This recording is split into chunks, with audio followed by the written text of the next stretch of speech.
वंदे संस्कृतम के official channel पर आप सभी लोगों का स्वागत है। हम लोग देख रहे थे पिछले क्लास में तत्पुरुष समास। उस तत्पुरुष समास में अन्य तत्पुरुष समास में हम लोग पिछले क्लास में देख रहे थे, जिसमें नई तत्पुरुष समास, प्रादि तत्पुरुष समास, गति तत्पुरुष समास में चल रहे थे। अभी यहाँ नई तत्पुरुष समास हो गया था कल, और प्रादि तत्पुरुष समास भी हुआ था।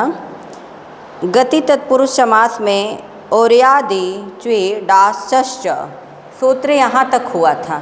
गति में कुछ शेष रह गया था, जिसको लेकर हम क्रमशः आज की क्लास में आगे बढ़ते हैं। उसमें जो सूत्र रह गया था वो है भूषणे अलम ना, यहीं से पढ़ाना है। कल हम लोग देखे थे उरीकृत्य, शुक्लीभूय, नीलीकृत्य, श्वेकृत्य, पटपटाकृत्य, सभी कैसे सब समास हैं, तत्पुरुष समास है ना। तत्पुरुष में भी गति तत्पुरुष है। तो तत्पुरुष आप देख रहे होंगे, ये शायद सबसे बड़ा समास है। 70-80% समास को यही कवर कर लेता है।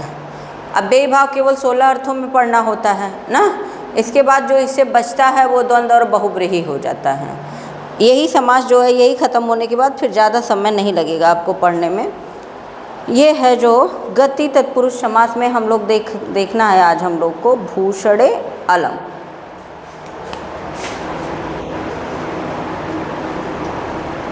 भूषणे अलम, यही है ना, भूषणे अलम। अब इसकी व्याख्या को देखते हैं। कह रहा है कि भूषण अर्थवाची होने पर, अच्छा अलम का अर्थ इसके पहले हम लोग क्या पढ़े हैं, अलम मतलब पर्याप्त। यहाँ पर्याप्त अर्थ नहीं है ना। नमः, स्वस्ति, स्वाहा, स्वधा, अलम और वखट के योग में चतुर्थी होती है ना, कारक में हम लोग पढ़ते हैं, तो वहाँ अलम का अर्थ क्या पढ़ते हैं, पर्याप्त अर्थ पढ़ते हैं। यहाँ कह रहे हैं कि जो अलम की भी गति संज्ञा होगी, पर इस अलम का अर्थ क्या है, हाँ भूषित माने अलंकृत ना, भूषित कह देंगे। भूषित मतलब अलंकृत, अलंकरण अर्थ में पढ़ना है। ये अलम जो है वो भूषण अर्थ में, भूषण माने साज सजावट वाले अर्थ में पढ़ना है, यही ना। कह रहा है कि भूषण अर्थवाची होने पर अलम की भी गति संज्ञा होगी। अलम भूषितः, क्या लिखा है, अलम भूषितः कृत्वा, तो अलम कृत्य, वही पूरी प्रक्रिया ऊपर से ही चलेगी। क्री होगी, फिर लेप प्रत्यय, कत्वा होगा, कत्वा को क्या हो जाएगा, लेप हो जाएगा, वही सेम चीज़ है। तो इसमें आपका बनेगा अलंकृत, क्या बनेगा, अलंकृत्य। केवल उदाहरण को देख लीजिएगा, बहुत ज़्यादा समय नहीं ले रहे हैं। अलंकृत्य, यही लिखा है ना, अलंकृत्य। कह रहा है कि जैसे भी स्वीकृत्य बना था उसी तरह क्या है, अलंकृत्य है। कंडीशन है इसकी। अब मान लीजिए आपसे पूछे कि समास में यहाँ वो कौन सा, ये कैसा अलंकृत्य क्या है, ये गति संज्ञक तत्पुरुष समास है। कैसा तत्पुरुष समास है, गति तत्पुरुष समास हो जाएगा ना, क्योंकि पहले ही हम किस में पढ़ रहे हैं, गति तत्पुरुष समास में इसको भी पढ़ रहे हैं। अभी उसके पहले हम लोगों ने पढ़ा प्रादि तत्पुरुष समास, जिसमें प्रपितामह, अतिक्रांत ना, अवकोकिला, उद्वेलः इत्यादि को पढ़ा गया। निगृह, प्रगतः, कुपुरुषः, ये सारा जो है वो था प्रादि तत्पुरुष। कुगति प्रादय वही सूत्र है, तो वहाँ प्रादि में वो मिला, गति में हम लोग इसको पढ़ रहे हैं। गति में कह रहा है कि भूषण अर्थ वाली, भूषण अर्थवाची होने पर किसका अर्थ भूषण हो जाएगा, अलम का। मान लो अलम का अर्थ आपसे पूछ दे तो क्या बताएंगे, भूषण अर्थ है ना। अलंकृत अर्थ में, साज सजावट वाले अर्थ में जब होगा तो कह रहा है भूषण अर्थवाची होने पर अलम की भी गति संज्ञा होती है। अलम की क्या होती है, गति संज्ञा होती है। अलम भूषितम कृत्वा ना, अलम की जब गति संज्ञा हो जाएगी, ऊपर ही कहा कि वो किसी धातु के साथ ना, तो क्री धातु के साथ बन रहा था ना। उरीकृत्य इत्यादि जब बनाया गया तो क्री से कत्वा प्रत्यय फिर लेप हुआ, तो क्या हुआ, कृत्य बना है ना। तो उसी तरह यहाँ क्या बना, अलम कृत्य। अलम का अलम ही है और कृत्य हो गया है ना, क्री धातु के साथ कत्वा फिर क्या हो गया, लेप ना, तो अलम कृत्य बना। भूषित करके, जैसे जब लड़कियों की विदाई होती है तो सुबह के समय क्या होता है, साज श्रृंगार होता है ना, वो भूल अब या जब ये रात का जयमाल वाला जो सिस्टम होता है वहाँ भी जैसे जो भी पार्लर वाली तैयार करने के लिए आती हैं तो लोग कहते हैं अलम का अर्थ एक होता है पर्याप्त ना, कि ये पर्याप्त है इतना ही। लेकिन यहाँ क्या भूषित अर्थ में, साज सजावट के अर्थ में, तो जो सजाने का कार्यक्रम किया जाता है उसके लिए यहाँ अलम का भूषण अर्थवाची हो गया। अगला सूत्र है आदरा नादरयो शद शती। कर आदर तथा अनादर अर्थ में, आदर और अनादर अर्थ में, सत और असत। तो सत जो है वह आदर अर्थ में, असत जो है वह अनादर अर्थ में। सद और असत आदर तथा अनादर अर्थ में, सत और असत भी क्रमशः गति कहलाते हैं। सत और असत क्या कहलाते हैं?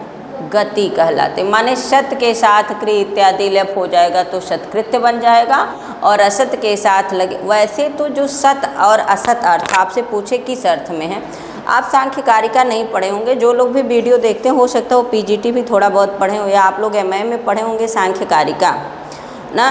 तो सांख्य कारिका में सत्कार्यवाद और असत्कार्यवाद आता है, वही सत और असत बताया जाता है, क्या है क्या नहीं है ना। सत है असत नहीं, जो नहीं है उसको व्यक्त नहीं किया जा सकता। सत्कार्यवाद और असत्कार्यवाद वहाँ, तो वहाँ सत और असत का अर्थ आदर और अनादर नहीं बताया जाता है ना, बात समझना। सत वैसे भी कोई पूछेगा सत का क्या अर्थ, तो आपके दिमाग में एक ही चीज आएगा कि मतलब जो सत्य है। सत मतलब क्या, जैसे प्राण, ये क्या है? सत है ना, यही सत है। असत मतलब जो नहीं है वो असत है ना। यहाँ कह रहे हैं कि उस सत को आपको आदर अर्थ लेना है और असत को अनादर, चूँकि क्रमशः लिखा है ना। कह रहा है सत आदर तथा अनादर अर्थ में सत और असत भी क्रमशः गति कहलाते हैं। क्या कहलाते हैं? क्रम से गति कहलाते हैं। तो आदर सत का शतकृत्य हो जाएगा और असत का असत कृत्य हो जाए। केवल उदाहरण ध्यान में रखिएगा, बाकी परिभाषा आप में दिया है। ये अलमकृत किस सूत्र से बना है तो कहिएगा भूषणे अलम से। पूछे अलम का क्या अर्थ है, या सूत्र लिख दे भूषणे अलम ना। पूछे अलम का क्या अर्थ है तो भूषित अर्थ है। ऐसा ना हो कि कारक वाला दिमाग में आए और यहाँ पर्याप्त अर्थ आप लगा के चले जाएं कि साज सजावट श्रृंगार पर्याप्त हो गया, गहना चाहे जितना लड़कियों को मिल जाए और खुशी होती। कभी नहीं कहती हैं कि रहने दीजिए अब बहुत गहना हो गया, अब इससे ज़्यादा गहना क्या होगा। तो ये चूँकि वो सजावट की समान है ना, सुंदरता की समान है। और जब विदाई हो, चाहे ससुराल वाले से गहना आए, कभी कोई लड़की नहीं है 3-4 सेट हाथे कंगन सोने को मिल जाए तब वो कोनो लड़की ना कही कि रहे दा अब कंगनवा ज़्यादा हो गया ना, कोई नहीं कहेगा। तो इसीलिए यहाँ पर्याप्त अर्थ नहीं दिया गया। अगर पर्याप्त कहते कि एक हार हो गया बहुत है, एक चैन हो गया, देखिए 20 ठो कोई गले चैन रखा रहेगा, फिर भी सोनार की दुकान पे जाएगा तो सोचेगा एक ठो नया डिजाइन आया है कोई और ले लें। इसका मतलब ये पर्याप्त अर्थ नहीं। और लड़की के विदाई में भी चाहे आप जितना दे दीजिए, ससुराल से भी जेवर आता है, पर कोई लड़की ये नहीं कहती कि रह दा अब हो गए लेते रह दा पापा, चाहे फूआ दें चाहे मौसी दें चाहे जितना भी आता है वो सब लेते जाओ। लेते 10 अंगुली है, कभी कभी किसी किसी के पास 20 अंगूठी है ना, रखने वाली भाई 20 ठो भी रखे हैं ना। और उस 20 के बाद भी कमी पड़ा रहता है, क्योंकि अभी जोधा वाली अंगूठी मिल नहीं पाई है। अंगूठी में भी तमाम डिजाइन है, तो उससे क्या है, ये भूषित अर्थ में है ना, इसके लिए इसको कोई पर्याप्त अर्थ नहीं लेता है। अब जो दूसरा सूत्र था आदरा नादरयो, आदरा नादरयो, ये लिखा है ना, आदरा नादरयो शद शती, ये है आदरा। आदर, और यहाँ से तोड़ लीजिएगा, ये क्या लिखा है आदर ना, और उसके बाद अ है ना, इधर अनादर। आदर और अनादर, आदर और, तो आदर को सद ले लेना और अनादर को असत ले लेना, ठीक है।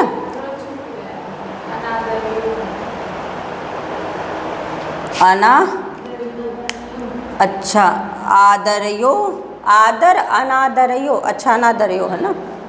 1 मिनट एम छोड़ के लिख दें ना, काम चल जाए। चलो ठीक, किताब सबके लगे रही, सब किताबें पढ़ लें। ठीक है, जैसे मास्टर वैसे लड़का। चला, जो लोग भी ऑनलाइन देख रहे होंगे, जो भी छोटी मोटी त्रुटियां हो रही हैं उस पर ज़रा सा ध्यान देंगे। आप पुस्तक लेकर के बैठिएगा। पृष्ठ आप लोग देख लीजिएगा, जो पृष्ठ है वो 253 है ना, गति तत्पुरुष समास में 253, और जो सूत्र नंबर है वो 1463 चल रहा है ना, ठीक है।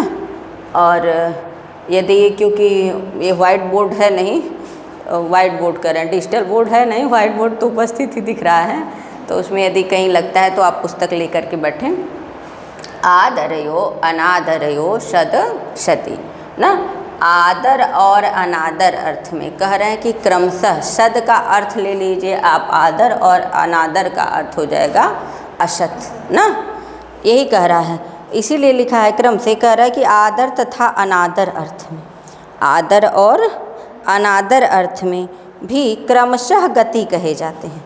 तो शत के साथ सत्कृत्य, और एक नहीं बनाया है उसको भी लिख लीजिए, शत के साथ क्या बन जाएगा ये, हाँ शत कृत्य, और एक बन जाएगा शद, इसको तोड़ेंगे तो क्या हो जाएगा अशत ना, अशत, तो क्या बन जाएगा अशत कृत्य, ये लिखा होगा, ये ता आधा रहेगा, शतकृत्य और अशतकृत्य, देखिएगा इसी तरह लिखा है ना, ता आधा रहेगा, ठीक है। शतकृत्य, और क्योंकि जब शद सती को तोड़ा गया है ना, ये क्या है शद और क्या है सती, तो शद का आ जब निकल जाएगा तो ये द आधा हो जाएगा ना, ना द के स्थान पे त हो जाएगा संधि से ना। उसके बाद ये आ ले लिया गया इधर, तो क्या बना अशत, शतकृत्य और असत्कृत्य। इसीलिए यहाँ देखिए ये त जब आधा कर दिए तो ठीक लिखा गया, ठीक है, वो ऐसे एक जगह लिख दिए हैं इसी तरह से।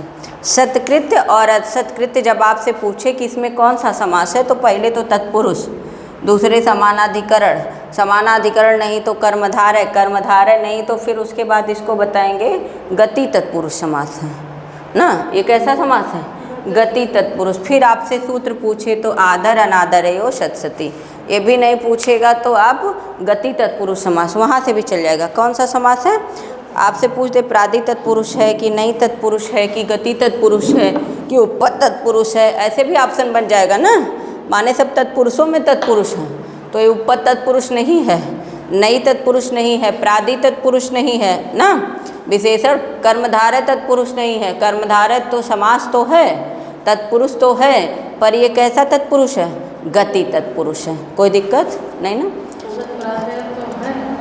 क्या हुआ इसमें, ये स्पेशल गति के लिए आया है, प्र आदि उपसर्ग नहीं आया। प्र माने का जो ने उपसर्गवार है, ऊपर वाला देखो सब में उपसर्ग दे दिया है ना, उद्गतः या प्रागतः अवकृष्टा है ना, इसमें उपसर्ग आपको नहीं मिलेगा, इसलिए इसको गति तत्पुरुष समास कहा गया, ठीक है। फिर कहता है अगला सूत्र है अंतर परिग्रहे, ये कह रहा है परिग्रह से भी भिन्न, परिग्रह से भिन्न माने अपरिग्रह अर्थात मध्य अर्थ में अंतर भी गति कहलाता है। अंतर को भी क्या कह दिया गया, गति।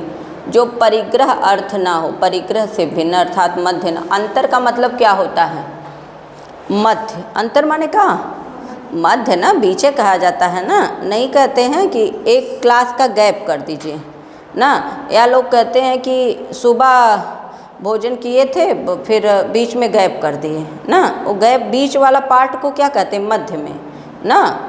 दोपहर को भी लोग मध्याह्न कहते हैं, तो यहाँ उस मध्य की बात नहीं की, मध्य मतलब एक खाना गैप कहते हैं ना, मध्य वाला नहीं। तो कह रहा है कि जो, जबकि अंतर का अर्थ क्या होता है, मध्य।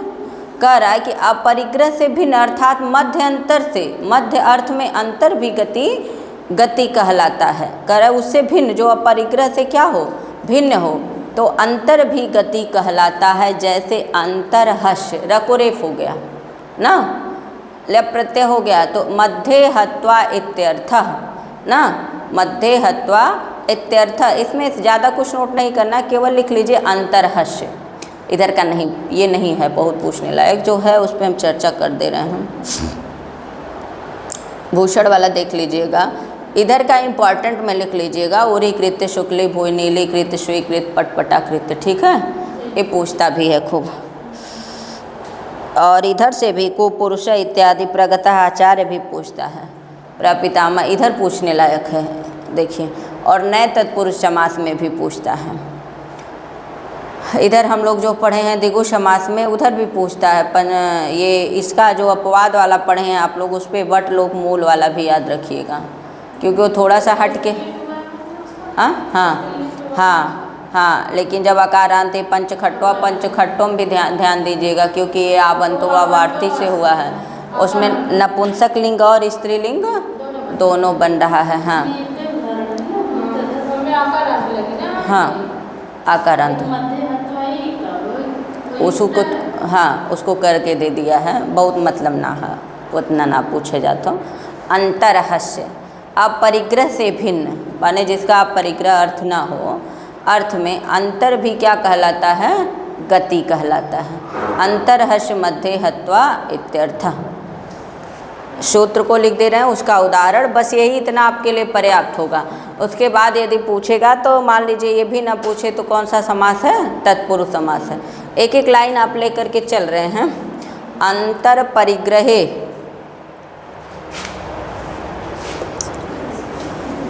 अंतर परिग्रहे, आजकल इसमें बढ़िया से ही डलने हैं। अंतर परिग्रहे, अभी अंतर लिखेंगे तो रा को क्या हो गया, यहाँ रेफ हो गया है ना, अंतर हस्य, ठीक है।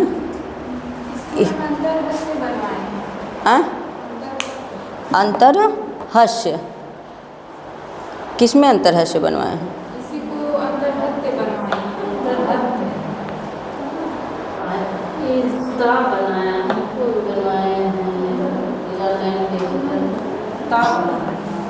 हत्वा से कत्वा प्रत्यय हो जाएगा, लेप है तो कृत्य हो जाएगा, देखना पड़ेगा, हम ऐसे बताएंगे नहीं तो, जब तक देखेंगे नहीं, ठीक है। अभी पिछली बार बताए थे क्या, रुक जाइए, अच्छा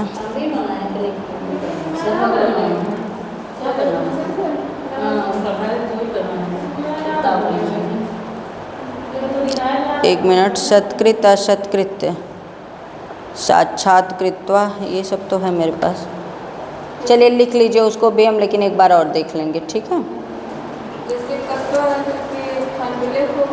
हाँ हाँ, तो लेप होगा तब हो जाएगा ना। अगला जो है वो है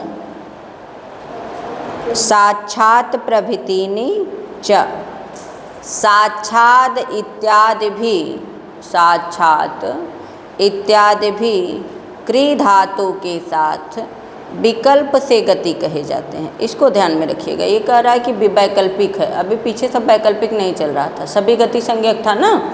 ये कह रहा है कि साक्षात प्रभृतिनी, साक्षात इत्यादि भी क्री धातु के साथ, सब में क्या है, क्री धातु है, तो क्री धातु के साथ विकल्प से गति कहलाते हैं। गति संज्ञक होने पर साक्षात कृत्य बनेगा, और जब गति संज्ञक नहीं होगा तो क्या बनेगा, साक्षात कृत्वा बनेगा। साक्षात कृत्वा, क्योंकि जब मतलब इसमें गति संज्ञक नहीं है, साक्षात कृत्वा क्या है, गति संज्ञक नहीं है, क्योंकि वहाँ खाली कत्वा प्रत्यय पे ही समाप्त कर दिया गया ना। कत्वा को देखिए यहाँ गति नहीं किया गया है, लेप नहीं किया गया, तो साक्षात कृत्य और साक्षात कृत्वा दोनों बनेगा। तो ये मान लीजिए आपसे परीक्षा में पूछे यह क्या है, किस सूत्र से हो रहा है, कौन सा शुद्ध है, तो ये दोनों शुद्ध हो जाएगा ना, साक्षात कृत्य और साक्षात कृत्वा। फिर आपसे ये पूछे कि इसमें गति संज्ञक का उदाहरण कौन है, तो क्या बताएंगे, साक्षात कृत्य ना। और साक्षात कृत्वा जो है वो वैकल्पिक है, कह रहा है साक्षात इत्यादि क्री धातु, साक्षात के साथ हम क्री करेंगे तो क्री से कत्वा बन जाएगा ना, उसके बाद उसको लेप कर देंगे तो साक्षात कृत्य।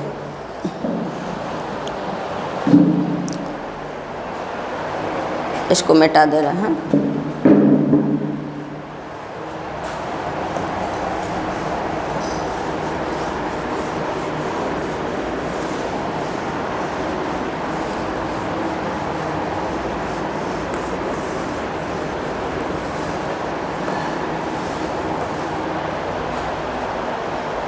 साक्षात प्रभृतिनी, साक्षात प्रभृतिनी।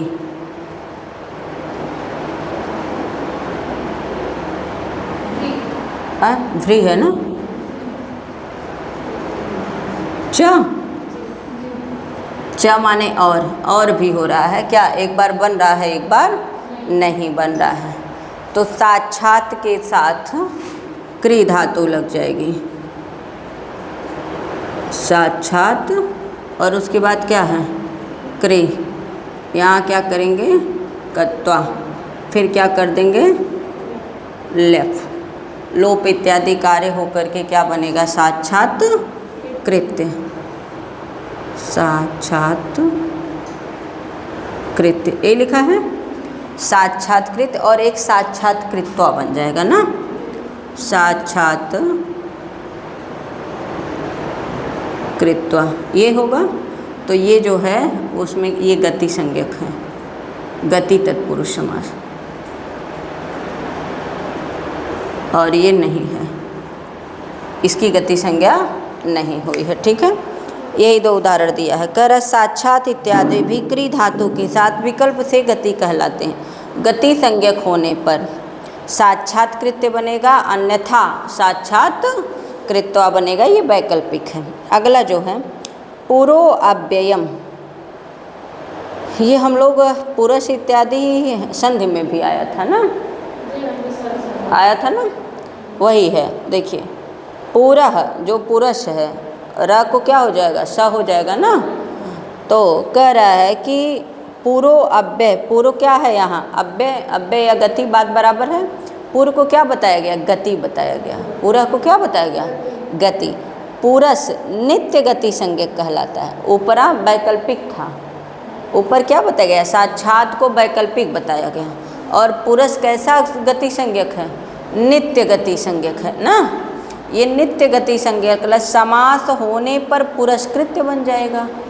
समास और पूरा है तो स को विसर्ग, विसर्ग को स हो जाएगा ना, तो क्या बनेगा पुरस्कृत्य, पुरस्कृत्य बनेगा। अस्तम शब्द मांत अव्यय है, अस्तम पद मांत माने अंत में क्या है म है, अस्तम में क्या है अंत में म है, मांत अव्यय है और गति संज्ञक होता है। अस्तम आपसे इसमें गति संज्ञक शब्द बहुत ज़्यादा दे दिया है ना, तो आपसे पूछ सकता है पुरुष क्या है गति संज्ञक है, साक्षात गति संज्ञक है, परिक्रह गति संज्ञक है, सब ना, सत असत गति संज्ञक है, अलम भी गति संज्ञक है, भूषण अर्थवाची होने पर ना, ये सब क्या है गति संज्ञक है। शुक्ली भूय नीलीकृत स्वीकृत पटपटाकृत ये सब क्या है गति संज्ञक है। जितना हम लोग पढ़ रहे हैं ऊपर सब प्रादि तत्पुरुष था, उसके पहले नई तत्पुरुष था, अब्राह्मण इत्यादि नब्जम असत्यम चरम अचरम सब क्या था नई तत्पुरुष था। सब तत्पुरुष ही पढ़ रहे हैं पर उसमें सबके नाम अलग अलग हैं, सब हैं एक के खानदान के,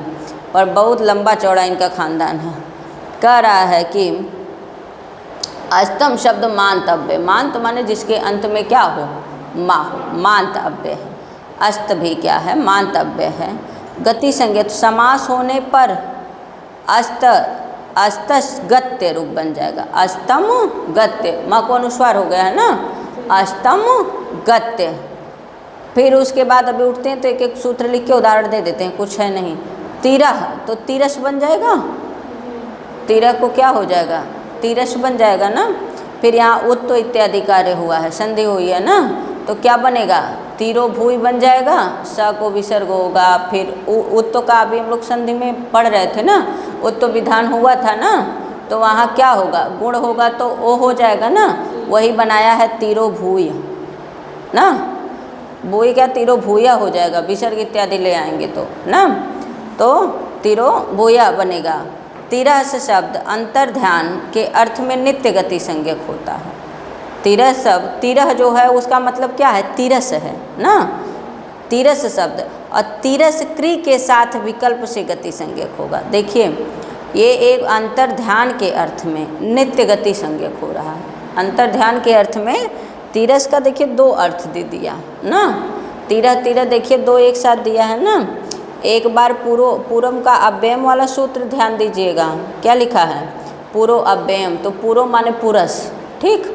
पूरा जब अपूरो जब अव्यय अर्थ वाला है, पूरा क्या है, अव्यय है तो नित्य गति कहाएगा, वही था ना। तो केवल पुरस्कृत्य बना है। उसके बाद एक सूत्र लिखा है अस्तम च, अस्तम च, तो यहाँ मांत अव्यय है कि नहीं, अस्तम के अंत में क्या है, म है, इसके लिए ये मांत अव्यय है। तो कह रहे हैं कि अस्तम शब्द मांत अव्यय है और गति संज्ञक होता है, और क्या है, गति संज्ञक होता है। समास होने पर अस्तम गत्य बन जाएगा, सब गति समास होने पर गति संज्ञक हो जाएगा। फिर कह रहा है तिरस, जो तिरह का क्या है, विसर्ग है ना, उसको स हो जाएगा। तो कह रहा है तिरस शब्द अंतर ध्यान होने पर नित्य गति संज्ञक। तो आपसे पूछे तिरस अंतर ध्यान होने पर नित्य गति संज्ञक होगा, लेकिन जब ये क्री के साथ विकल्प से गति संज्ञक होगा। अभी पीछे हम लोग भाई क्या पढ़ रहे थे, क्री धातु है ना, यही पढ़ रहे थे ना कि जो कुछ क्री के साथ, जैसे उरी के साथ क्री लग रहा था, फिर कत्वा हुआ, फिर लेप हुआ, तभी तो उरी कृत्य बना। यही पढ़ रहे थे ना पीछे हम लोग, उरी कृत्य जो पढ़े हैं हम लोग, तो सब इसमें क्री का ही विधान पढ़ रहे हैं। उरी कृत्य में हमने सबसे पहले आपको यही बताया था, उरी का जब क्री धातु के साथ कत्वा प्रत्यय जोड़ करके क्या बनेगा, कृत्वा बनेगा। उरी के साथ क्री धातु लगाएंगे और कत्वा लगा देंगे तो क्या बनेगा, कृत्वा बनेगा कि नहीं बनेगा। क्री के साथ कत्वा लगाएंगे तो कृत्वा बनेगा। फिर उसके बाद सूत्र लगा था, तब जाके लेप का विधान हुआ है ना। कत्वा को क्या आदेश होता है, लेप ना, तो उरी कृत्य बन जाएगा। अब ये कह रहे हैं कि जब ये सत असत वाला आ गया, ये कह रहे हैं कि जब तिरह भी इसी तरह क्री के साथ होगा तो पहले कृत्वा बन जाएगा। एक बार तो तिरस्कृत्वा बन जा रहा है, बनेगा कि नहीं बनेगा ना। कह रहा है तिरस्कृत्य और तिरह कृत्य और तिरह कृत्वा, देखिए तीनों बनाया है। तीन क्यों बनाया है, एक बार जो तिरह कृत्वा लिखा है उसमें गति संज्ञक नहीं हुआ है, बात समझिए। वहाँ तिरह कृत्वा चाहे तिरस्कृत्वा भी आप बना सकते हैं, विसर्गवा को सा हो जाएगा कि नहीं होगा, हो जाएगा ना। तो बनेगा ना कि तिरस्कृत्वा, इसीलिए वैकल्पिक दिया है। और तिरह कृत्य और तिरस्कृत्य दोनों बनेगा। एक बार जो तिरस्कृत लिखा है वो स को विसर्ग किया है, एक बार विसर्ग को विसर्ग रहने दिया। जब आप लोग याद करिए संधि में भी यही काम हो रहा था ना, एक बार हो रहा था, एक बार स को स रहने दीजिए, एक बार विसर्ग कर दीजिए। हाँ हाँ, नमः करोति और नमस् करोति आ रहा था ना। तो उसी तरह ये भी कह रहे हैं कि तिरह के साथ, तो यहाँ इसके लिए जो दूसरा सूत्र नीचे देखा, तिरो अंतर्धव भी लिखा है और विभाषा क्री। विभाषा मतलब क्या, वैकल्पिक। विभाषा मतलब वैकल्पिक। क्री आया है कि नहीं आया है ना, वो 1-5 जो लिखा है ना वहाँ 4 हो जाएगा, 1-4 79 है ना। हाँ, तो सब 1-4 वाला ही चल रहा है। देखिए इसमें नंबरिंग थोड़ा इधर उधर करके दिया है। देखिए वैकल्पिक कौन कौन है जान लीजिएगा। साक्षात प्रभृतिनी क्या था, वैकल्पिक था ना। साक्षात कृत्वा और साक्षात कृत्व दोनों बनेगा। पूर्व अव्ययम नित्य था, अस्तम च भी नित्य था। तीरो अंतर्धव गति संज्ञा है ना। और तीरो अंतर्धव एक जो दिया है तिरस के साथ अंतर ध्यान, तो एक तीरो अंतर्धव सूत्र है और उसके ठीक नीचे विभाषा क्री दिया है ना। तो आप देखेंगे 2 लाइन में समझाया भी है। एक तीरो भूया बनाया है ना, तो वो जो है तीरो अंतर्धव से हो रहा है। तीरा, हाँ, जब तीरा शब्द अंतर ध्यान के अर्थ में होगा तो क्या हो जाएगा, नित्य गति संज्ञक हो रहा है। और नीचे भी वही तीरा आप ऊपर से ले लीजिए, खाली लिखा विभाषा क्री ना, तो तीरा ऊपर से ले लीजिए और विभाषा माने वैकल्पिक, वही क्री धातु के साथ। तो यहाँ देखिए 3 ठो सिद्ध किया, तिरस्कृत्य, तिरह कृत्य या तिरह कृत्वा। एक ठो आप और चाहेंगे तो बना लेंगे, तिरस्कृत्वा भी बन जाएगा। बनेगा कि नहीं, जैसे तिरह कृत्य तिरस्कृत्य बना है उसी तरह तिरह कृत्वा तिरस्कृत्वा ये भी बन जाएगा ना। माने ये तिरस्कृत्वा में गति तत्पुरुष समास नहीं हुआ है।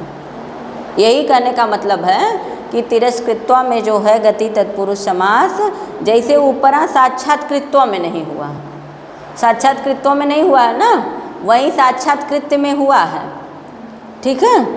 और यहाँ तिरस्कृत्य और तिरस्कृत्य में होगा, पर यहाँ तिरस्कृत्वा या तिरस्कृत्वा में नहीं होगा। अब हम उदाहरण लिख देते हैं, सूत्र लिख दे रहे हैं। समझ में आ गया ना? कुछ हवे ना छोट छोट है, खाली लोगन ई कोने में है उतने पढ़ ले।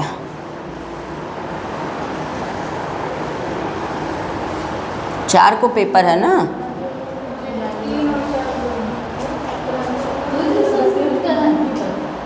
मतलब अभी पता नहीं कब हम लोग को पड़ेगा, पहले पता नहीं हम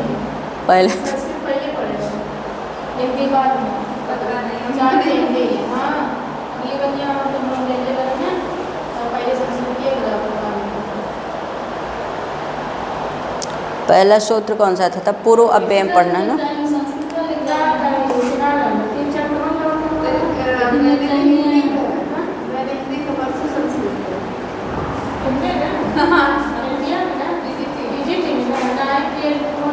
चला, पूर्व अव्यय, पुरुष के साथ क्या लगेगा? क्री धातु लगेगी ना, यही है पुरुष, क्री लगेगा ना। पुरुष के साथ क्या लगता है? क्री। ये क्या है? ये गति संज्ञक है ना। इसी के साथ ये सबसे पहला सूत्र पूर्व अव्यय लिखा है। ये पूरा शब्द यहाँ ये क्या आया है? अव्यय है। जो पूरा लिख रहा है ये समझना, ओ को विसर्ग हो जाएगा ना, स को विसर्ग कर दीजिए, बन जाएगा ना। तो या फिर विसर्ग को स कर दीजिए। इतना विधान तो हिंदी वाले सभी लोग जान रहे होंगे, टीजीटी पढ़ रहे हैं तो पूर्व अव्यय पुरुष यदि अव्यय पद है यहाँ, उसको क्या कहेंगे? गति संज्ञक। पूरा नित्य गति कहलाता है। समास होने पर क्या बन जाएगा? पुरुष कृत्य, यही है ना, पुरुष कृत्य बन जाएगा, यही बनेगा ना। क्या है? पुरुष कृत्य। अब चाहे उस विधि से आप लिख लीजिए तो भी कोई दिक्कत नहीं है।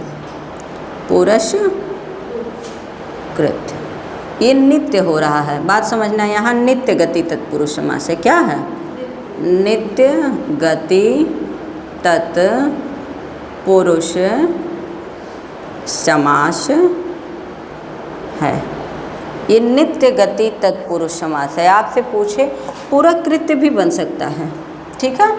पूरक कृत्य या पुरुष कृत्य दोनों बन जाएगा। जब विसर्ग को विसर्ग रहने देंगे तो भी हो जाएगा।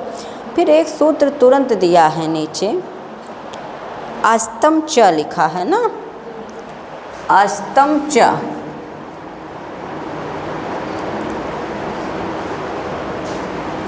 अब ये क्या कह रहा है? अस्तम च कहता है कि अस्तम यहाँ मांत अव्यय है। अस्तम के अंत में क्या है?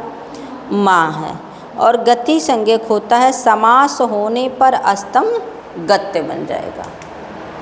अब हम यदि इसको ऐसे लिखते हैं, अस्तम, ये क्या है? मांत अव्यय है। क्या है? मांत अव्यय है। अव्यय माने एकर कोनो रूप उप ना चलेला ना। और दूसरे जिसके अंत में माँ हो उसको क्या कहते हैं? मांत कहते हैं। तो अस्तम कृत्य बन जाएगा। क्या बनेगा?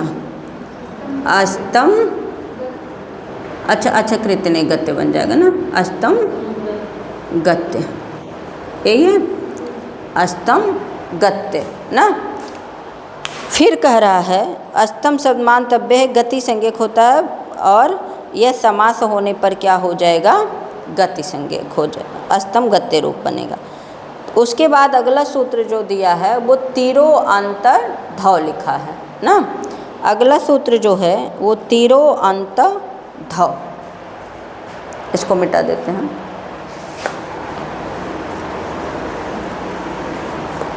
एक तो सब एक साथ लिख लीजिएगा कि तत्पुरुष समास सब में है, कुछ ना आए परीक्षा में ना, तब भी जिसका कुछ ना समझ में आ रहा हो कि हम कहीं नहीं पढ़े हैं तो उसको तत्पुरुष लगा दीजिएगा। क्योंकि कुछ नहीं, हमें नहीं कहते सब में कोनो तो उनके नया कुलाइन में तत्पुरुष झोंक दिया, लेकिन कहने का मतलब जब कहीं नहीं मिलेगा तो कहाँ मिलेगा?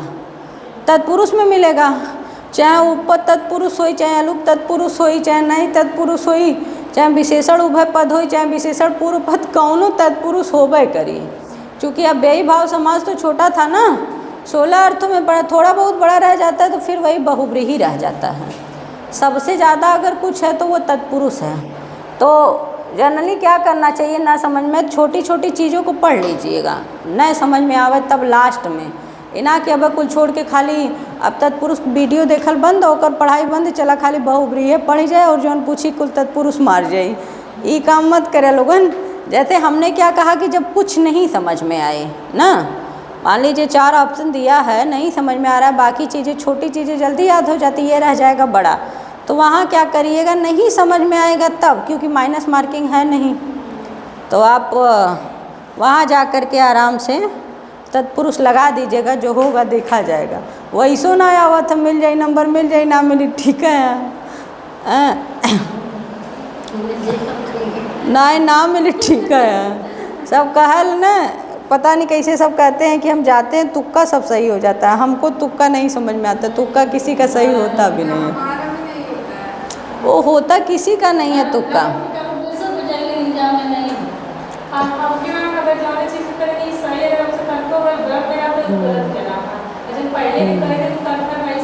हाँ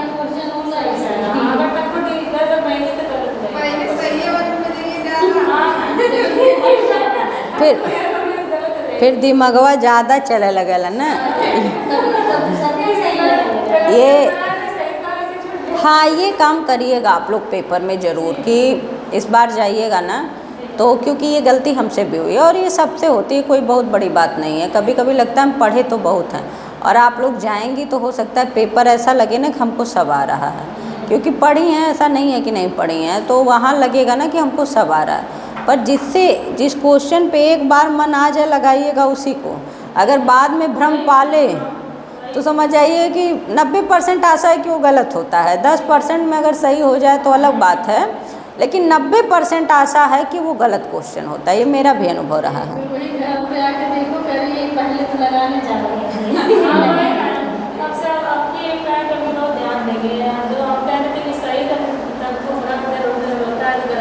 नहीं वो होता है ये, और आपका नहीं, मुझे लगता है शायद ये हर परीक्षार्थी के साथ ऐसा होता होगा, क्योंकि ये मेरा भी अनुभव रहा है। और टीजीटी का जो पेपर है, देखिए यदि आ रहा हो ना तो मुझे लगता है आधा घंटा पर्याप्त है चिन्ह लगाने के लिए, आधा घंटा पर्याप्त है। 1 घंटा में आप आराम से गोला भर लेंगी, आधा घंटा समय आपके पास बच जाएगा। और अगर अंगर मंगर बूथ धत्तवार करे के रहे तो 2.5 घंटा कम में पड़ी, क्योंकि लिखने वाला पेपर है नहीं, लिखने वाले में लेता है समय। अगर इसमें आपको आया, मान लीजिए दे दिया पुरस्कृत में कौन सा समास है, अब ना तत्पुरुष आवत हो तो वही मंगर मंगर करा था, बेभाव गिरबे करी, तो जब अंगर मंगर करी तो लेट। जैसे अगर सूत्र देगा तब ना, जनरली सूत्र थोड़ा कम पूछता है। हाँ नहीं देगा तो तत्पुरुष लगाना, गति, हाँ सूत्र थोड़ा कम पूछता है ना। अगर सूत्र नहीं, लेकिन हाँ ये पूछ सकता है कि उपपद है कि अलुक है कि गति है, ये पूछेगा, ठीक है। अब वही इतना गहराई ना गए हो, चल जाए आगे, ऐसे सब पढ़ी नहीं। देखो किसी का प्रैक्टिस सेट लेकर के सॉल्व करना अलग चीज़ है। कोई भी जो प्रैक्टिस बनाता है ना, तो प्रैक्टिस सेट में वो लोग ऐसा बनाते, कोई भी होता, मैं भी होती, तो जो पढ़ाने वाला होता है वो यही चाहता है कि हम उसको पूरा डीप पढ़ा ले जाएं। बात समझ रही हैं आप? जो बार बार कहती है ना, वो सर्वभूषण गुरु जी वो क्या करते हैं कि भाई नीचे से लेके ऊपर तक भाई वो को छोड़ते नहीं हैं, सब बना देंगे, तब उसमें से कुछ ना कुछ आएगा ही। और आप वो भी यही बात बोलते हैं ना, मूल पुस्तक पढ़िए। खाली प्रैक्टिस सेट सॉल्व करने से कोई भी टीचर, एक अच्छा टीचर आपको यही बताएगा कि आप मूल ग्रंथ का अध्ययन करिए, क्योंकि सब पूछेगा किताब से। और हम तो ये कहते ही नहीं है कि प्रैक्टिस सेट सॉल्व करिए, हम कहते हैं पहले पूरी किताब पढ़ जाइए, फिर कोई प्रैक्टिस सेट उठाइए, कहीं का हो, कुछ भी हो, आप सॉल्व कर। अब बिना पढ़े आप 2-4 हज़ार क्वेश्चन रट लेंगी, आपको कभी समझ में नहीं आएगा। और ना हम करते हैं, हम ये काम करते भी नहीं। और दूसरी चीज़ ये है कि हम कहते हैं ना कि प्रैक्टिस सेट अगर आप नहीं भी की हैं, एक बात कह रहे हैं, वैसे तो कर लेना चाहिए, नहीं भी की है ना, तो भी अगर आप ढंग से पढ़िए तब भी आप परीक्षा पास कर सकती हैं। ये कोई बहुत प्रैक्टिस सेट सिर्फ इसलिए किया जाता है कि क्वेश्चंस किस टाइप के आ रहे हैं, आप ये जान पाएँ हम समय को मैनेज कर पा रहे हैं कि नहीं। और टीजीटी में समय मैनेज करने की कोई बात ही नहीं है। गणित का पेपर ना तोरे उनके देवे ना, फिजिक्स का देवे के। गणित रहती तो मान लेते 2-4 आई के, एक आध नहीं 5 गिर जाइए में। एमए सिद्धि तो करेगी ना, हाँ एलटी के मेंस वाले पेपर में था, आपको मैनेज करना है, GIC का पेपर है, उसमें मैनेज करना है भाई, उसमें लिखना है ना, तो उसमें आपको देखना पड़ेगा कब से कब तक बने। लेकिन इसमें क्या है, अगर आया तो आप तुरंत टिक लगाएंगे, 10 सेकंड भी नहीं जाएगा, और अगर नहीं आया ना तो फिर 5 मिनट लग जाए, तब वो अइबो ना करी, और जितना विचार होगा वो गलत ही होता है। तो बहुत ज़्यादा ना, ज़्यादा से ज़्यादा कोशिश करिए किसी भी पुस्तक को कम से कम कुछ। हाँ, एक चीज़ और ध्यान रखना चाहिए कि क्वेश्चन पर ज़रा ध्यान देना चाहिए कि ये तत्पुरुष का क्या पूछ रहा है कि नहीं है। कबो कबो वो देखे है में लिखा है और नहीं में। हाँ, क्वेश्चन को शांति से पढ़िए कि क्वेश्चन कह क्या रहा है, झटके में ये वाली गलती भी होती है, तो इस पे ज़रा सा भी ध्यान देना चाहिए। दूसरी चीज़ ये, अभी फ़िलहाल आप लोग के पास जो भी प्रैक्टिस सेट है, जो लोग पहली बार पढ़ रहे हैं वो लोग एकदम हतोत्साहित ना हो जाएं कि हमको कुछ नहीं आ रहा है, क्योंकि देखिए कोई भी एक बार में किसी को नहीं आता है। मैं किसी को ये कहती भी नहीं, मैं ये लाइव बोल रही हूँ, जो लोग भी वीडियो देखेंगे वो हतोत्साहित ना हो। एक बार में किसी को नहीं आता, कोई टीचर भी नहीं हो, वो कोई प्रकृति प्रदत्त यदि किसी को कुछ मिल जाए तो अलग बात है, क्योंकि जब तक आप किसी चीज़ को 3 बार 4 बार 5 बार 6 बार पढ़ नहीं डालेंगी, तब तक आपके एक बार पढ़ने में खाली इतना आप परीक्षा में जाएंगी लगेगा पढ़े तो हैं, पर आपको चारों ऑप्शन कंफ्यूज करेगा। आप किसी को एक बार देखती हैं तो कितना, एक बार 2 बार की मुलाकात में क्या होता है, अरे हम इन्हें कत्तो देखले रहनी, बस ये दिमाग में, और उन्हें कहाँ देखले रहनी ये पत्ती नहीं पता है। वही चीज़ आपकी कॉपी और बुक के साथ भी होता है कि हम देखे तो थे पर देखे कहाँ थे ये शायद ध्यान में नहीं आता है।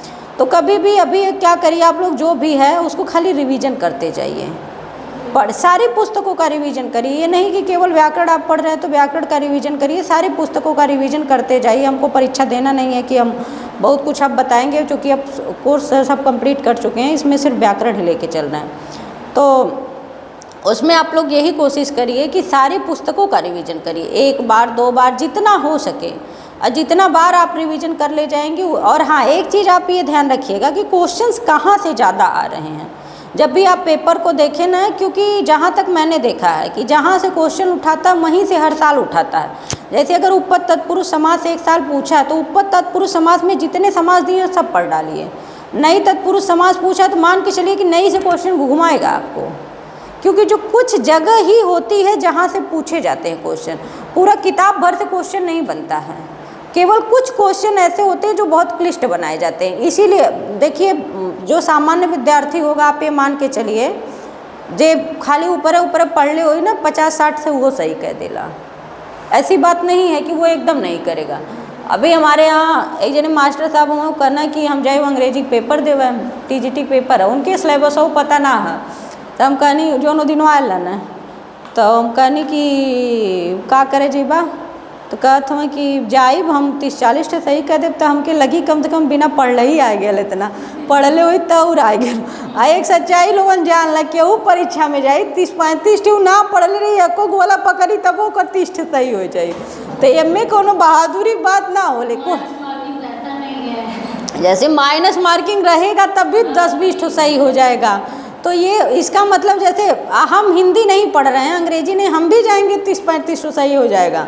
हम कुछ नहीं जानते हैं इंग्लिश का तब भी हम जाएंगे, तो मैथ कुछ नहीं जानते तब भी जाएंगे, तो कुछ सही हो जाएगा ना।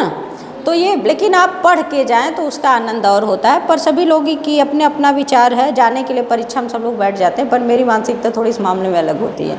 हम ये चाहते हैं आप परीक्षा में तभी बैठें जब आप पूर्ण तैयारी से जाएं, वो अलग बात है फेल होके आएँ, लेकिन हम ये चाहते हैं कि आप तभी जाएं जब हमारी तैयारी कंप्लीट हो। नहीं तो परीक्षा देना, हमारी सिस्टर कहती है हम तो हर सलिए सीटेट फेल हो जाइला, तो हम ना जाइला देवे, हमें अंदर से पता रहला हम फेल हो जाए, हम कहीं देख ला कुछ जने जान के जाने कि हम फेल हो जाए तब हम चल जाए।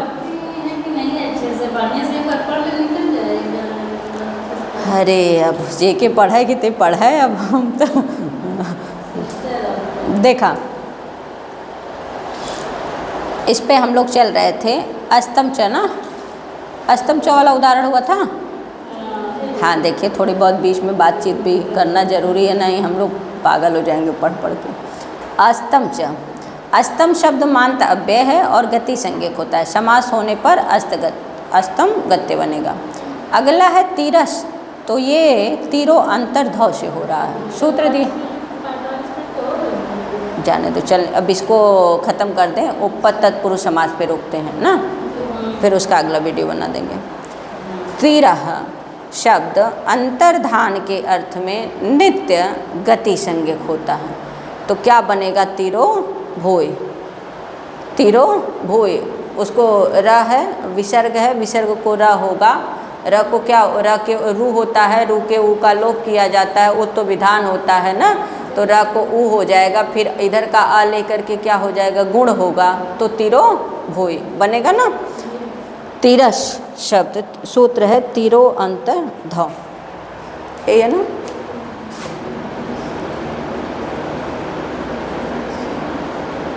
यही है ना, तिरो, गलत ना हो जाए, तिरो अंतर ध। अब ये यहाँ है तिरह, यही है तिरह ना। ओ को ये किस अर्थ में दे रहा है? अंतर, अंतर्धान कुछ लिखा होगा ना। तिरो शब्द जो है, जब ये अंतर्धान ना, ये तिरह का अर्थ बता रहा है आपको, अंतर्धान। इरा पूरा नहीं लिखा होगा, तिरो अंतर्धान ना। कह रहा है कि जब इस अर्थ में होगा तो यहाँ नित्य गति संज्ञक है। ये कैसा है? नित्य दे रहा है ना, ये गति संज्ञक कैसा है? नित्य गति संज्ञक है। ये ज़रा ध्यान में रखिएगा। मान लीजिए कठिन बने तो, अभी तो फिलहाल इतना नहीं पूछा है, पर आप पढ़ के सब जाइए, चाहे कठिन बने चाहे सरल बने। जब आप चीज़ों को पूरा पढ़ लेंगे तो कहीं से भी क्वेश्चन पूछे फिर आपको डर नहीं होता है। गाइड की तरह आदमी पढ़ा रहता है तो वही थोड़ा सा डर लगती है।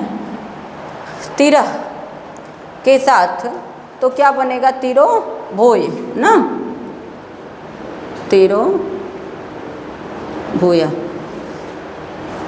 ठीक है। अगला सूत्र है विभाषा क्री, ये लिखा है विभाषा क्री ना। ये वैकल्पिक है, ये क्या है? इतने लिखी थी, ये वैकल्पिक है, ठीक है। ये कह रहा है आपसे कि यही तिरस शब्द, ऊपर से ही आपको तिरस ले लेना है। तिरह क्री के साथ विकल्प से गति संज्ञक होगा। त्रि के साथ क्या होगा? क्री के साथ विकल्प से, तो तिरस कृत्य कह रहा है। पहले कर देते हैं तिरस, समझना, और इधर है कृत्य ना। तो एक बार बनेगा तिरह कृत्य ना, तो यहाँ ये गति संज्ञक है ना। और एक आपका ऐसे भी कर देंगे तो भी बन जाएगा।